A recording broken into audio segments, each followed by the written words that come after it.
Today on the car, on the Mustang, we're going to try quiet down a external fuel pump. When I first started the project, I got rid of the gas tank, the original 65 Mustang gas tank, and I put in a fuel cell with an external fuel pump. But I didn't really realize how noisy that fuel pump was. Maybe I'll start the car here, give you guys a listen, and then we'll install some, bought some insulators right here. I'm going to use these things. Right now it's mounted directly to the body of the car, the fuel pump. So I'm going to use these things, and hopefully that will reduce the noise inside the cabin of the car.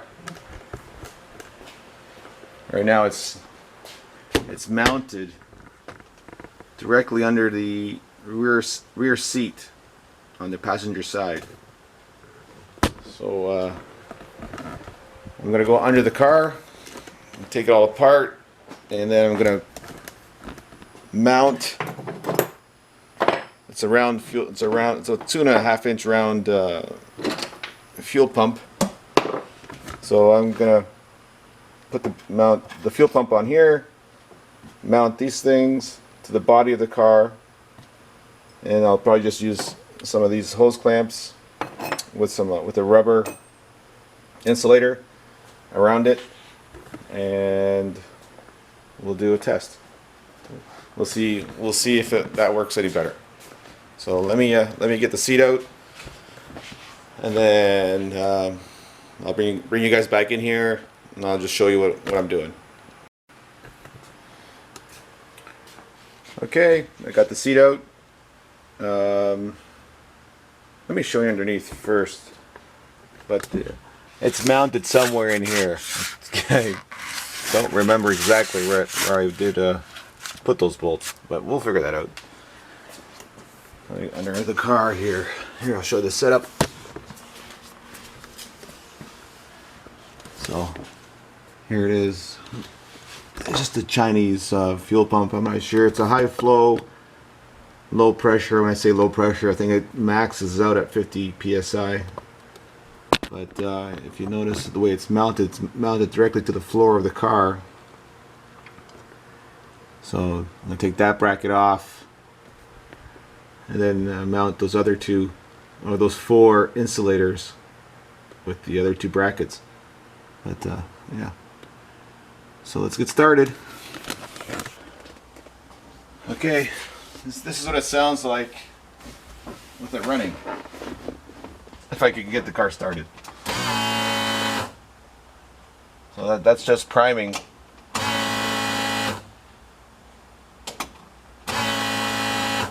Okay, here it goes.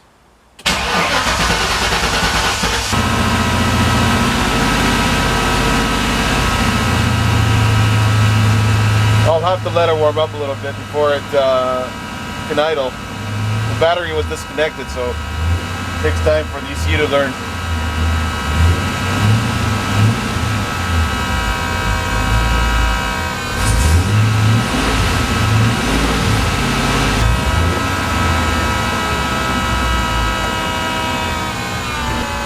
I'll close the doors, and we'll get a better sound level.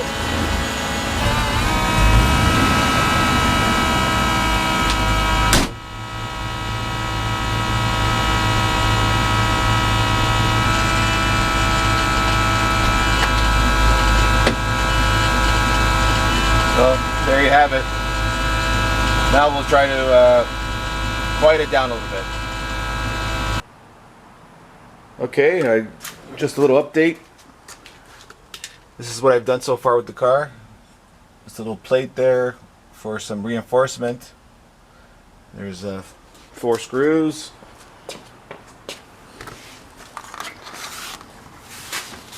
And under here,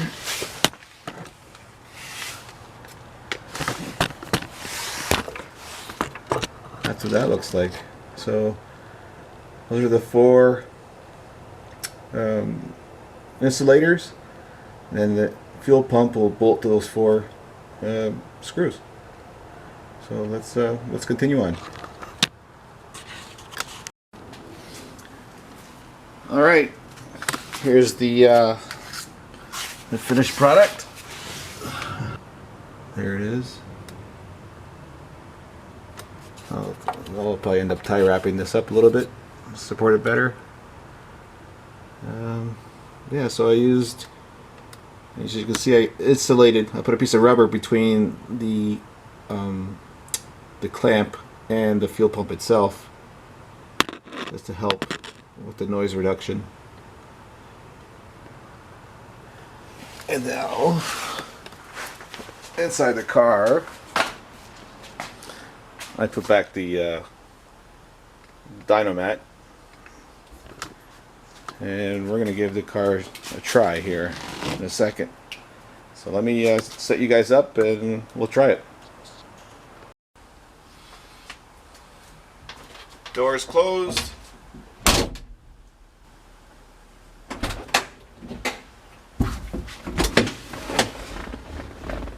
Battery connected. There. What's going in here, you think? Oh, I think I might have forgot the fuse.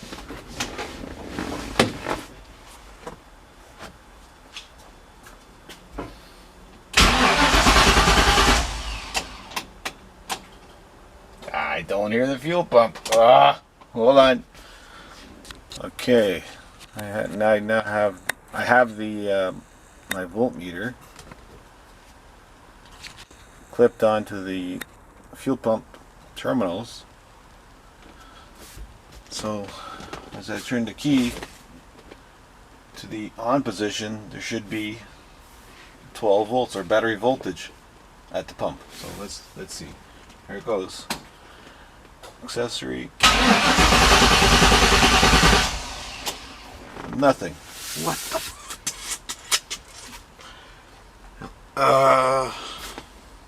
alright, let's see what's going on.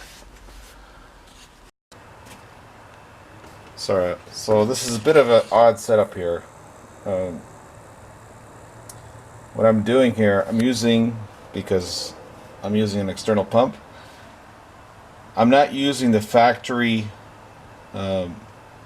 fuel pump wiring from the 94 Mustang, because this is all 94 Mustang wiring, 94 GT. So I'm using the power wires to control a relay. So the original power wires are controlling the coil for this relay. Then I have this wire here directly off the battery. Again, this is all temporary setup. There's that red wire goes through a fuse. I don't know if you see that fuse or not, but there's a fuse here. Then it goes into this socket, through the relay, out the relay to the pump. So I just checked the continuity on the positive wire. It's fine. Now I'm checking continuity on the second wire, or the ground wire, or the negative wire, and I'm getting where is it? So right now my multimeter is connected to this, which is connected to the wire up in the trunk, which is the other end of this wire. So when I touch it, nothing's happening. I don't hear a beep. My multimeter would beep right now if there was continuity from here to the other end. So what must have happened is something must have happened in this connector when I was moving it around. So I'm going to cut that off, put a new connector on there, and see what happens.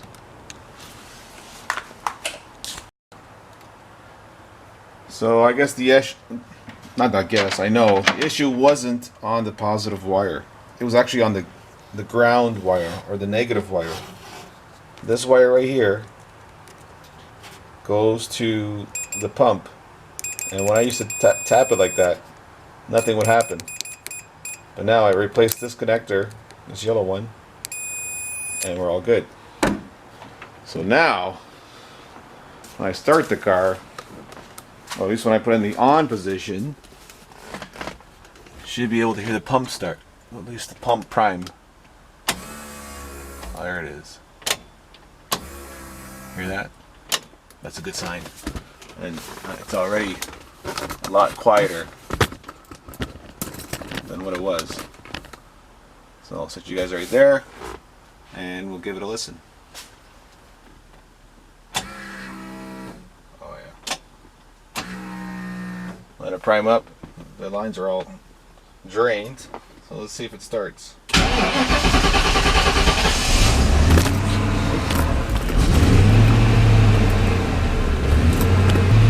I need to check for leaks.